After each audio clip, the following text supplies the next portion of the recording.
we have our patch notes, and just as usual, I didn't expect them to bring them out today.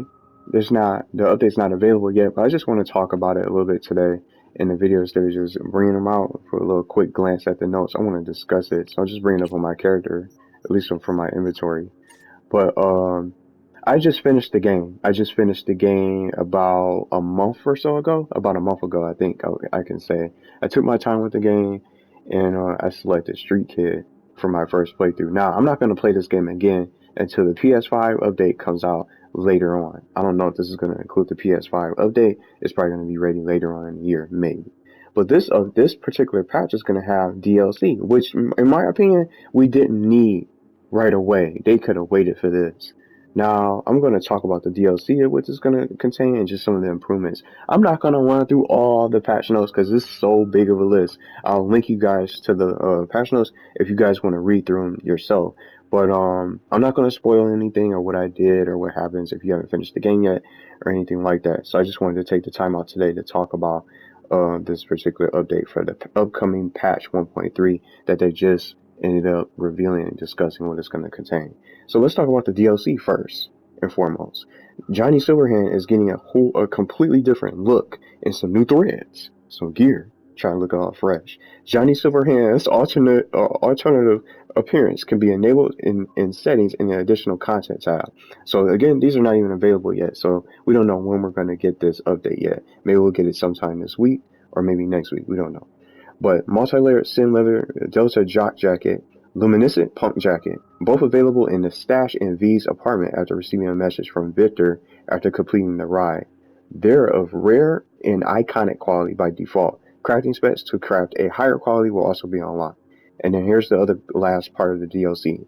The Archer Quartz Bandit available as a reward or for purchase, depending on choices made by player. How much is it going to be if you didn't make the right choices? I wonder. After completing Ghost Town and then receiving a message from Dakota or Rogue. If you haven't received the message, make sure to be in the Badlands area and move further away from Dakota's workshop. Dakota will also need a couple days to contact you. So when this update comes out, I'm going to try it and see if I can get it to work properly for some of these DLCs, if I can get them.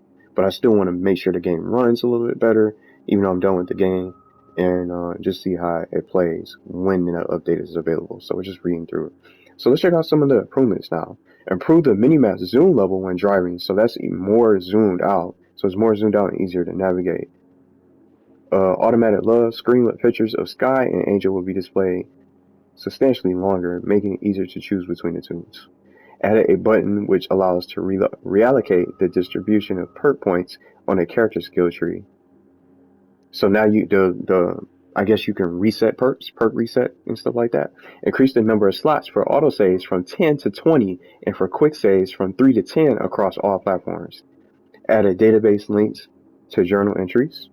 Added accessibility option for center of the screen dot overlay, which helps with reducing and avoiding motion sickness. I'm glad they did that. It can be enabled in the settings interface center of the screen dot overlay. Fishers will now message V to offer a car for purchase less often. That's what I kept on getting.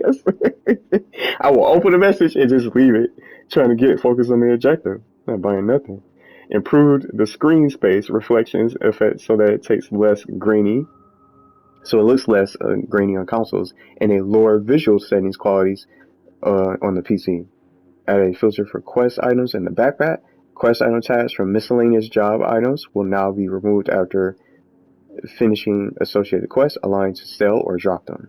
It is now possible to rotate V in the inventory with a mouse. So you can't do that on PlayStation.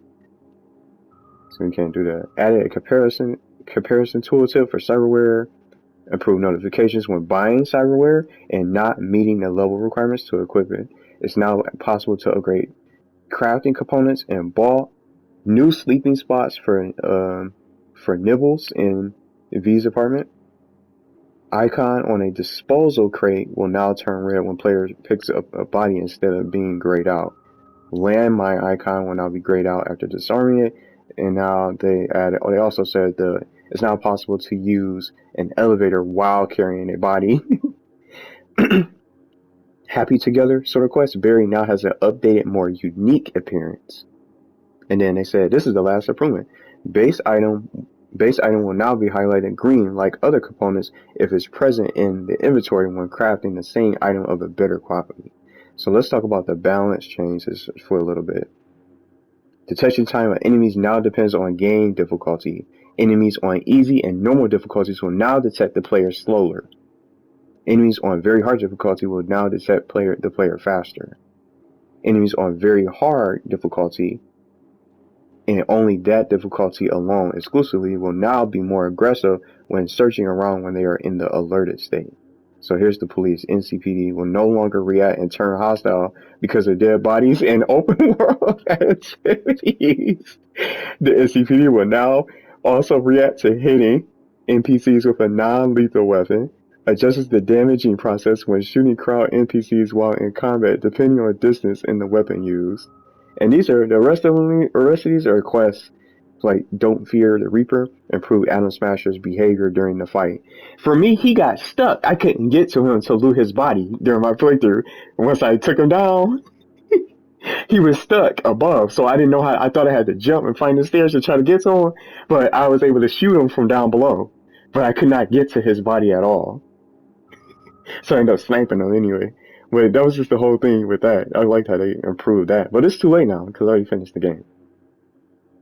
Play it safe, improve Oda's behavior. So this are the rest of it, just every different quest that they mention. If you guys want to check that out, they improved the crafting system. So now the items with random quality scale their quality with players' crafting skill. It's not possible anymore to roll a quality exceeding that of the relevant crafting skill.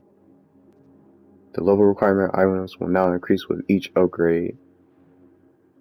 I'm just scrolling through.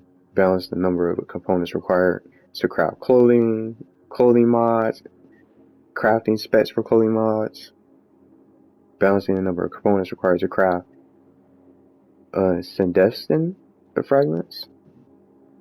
I'm just going to scroll on down to the gameplay now. Fix the issue where crafting specs from clothing stores were available only during the first visit to a vendor. Fix the issue where hacking a neutral target wasn't counted towards the Christmas tree attack achievement. So because I was trying to get that trophy.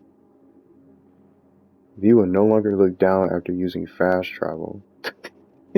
I never experienced that. Tutorial windows about skill checks will no longer pop up when the unauthorized prompt is displayed on devices. And they adjusted functionality on multiple perks. Fixes related to crafting, some adjustments to item pricing. It's a lot. So I'm going to scroll on down to the stability and performance. Multiple performance improvements. Dynamic resolution scaling improvements, improved frame rate consistency, resulting in fewer hitches and spikes, especially during combat. Streaming improvements, fix a streaming issue affecting performance in the city center district. Memory optimizations and memory management improvements in various systems.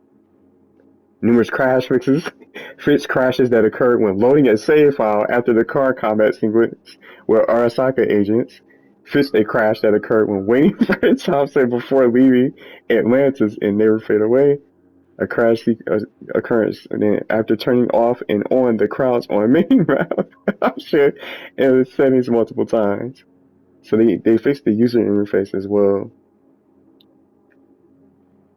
Status effects icon or the cold blood perk now looks like a snowflake. So those are just some of the changes. Just scrolling through, it's so much. Graphics, audio. Takamaru's voice was doubled while talking to V in the van and on the street.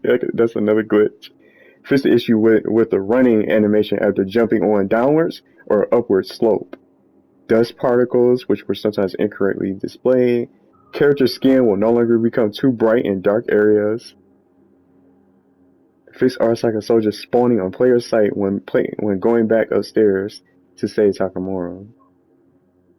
So this is just quest changes, environmental, and levels. It's so much to go through.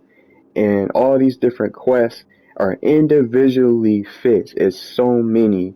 Like the beast in me, the gun, the heist, the highwayman, the hunt, the pickup, the ride, the space in between, transmission, we gotta live together with a little help from my friends. It's just so many different quests that got changed and updated and fixed. Stadium love, that's a lot to go through.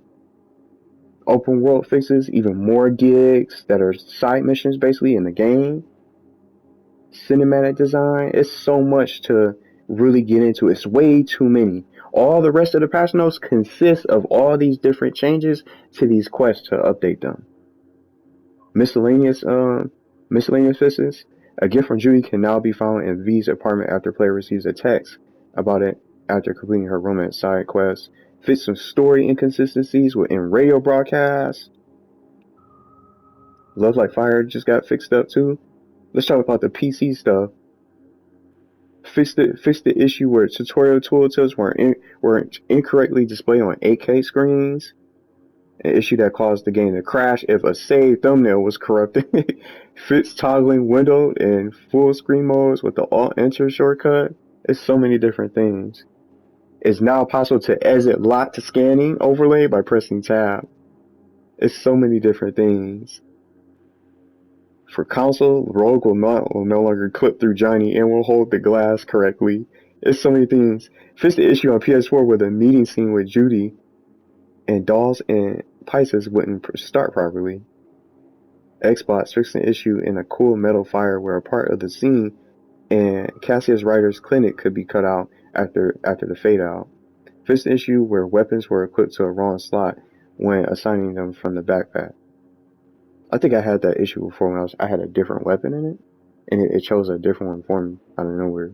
But those are just console specific. You guys can go through all that if you want to. I just wanted to read some of them. Most of the patch notes outside of the DLC and other improvements consist of individual quests, fixes, and improvements that they did for this patch. So it's a giant list of changes for this game, and once the update comes out, I'm definitely going to be checking it out and testing it and see how it runs. Maybe I can see if I can get Johnny's jacket, but I thought it would be story DLC. It's not story DLC.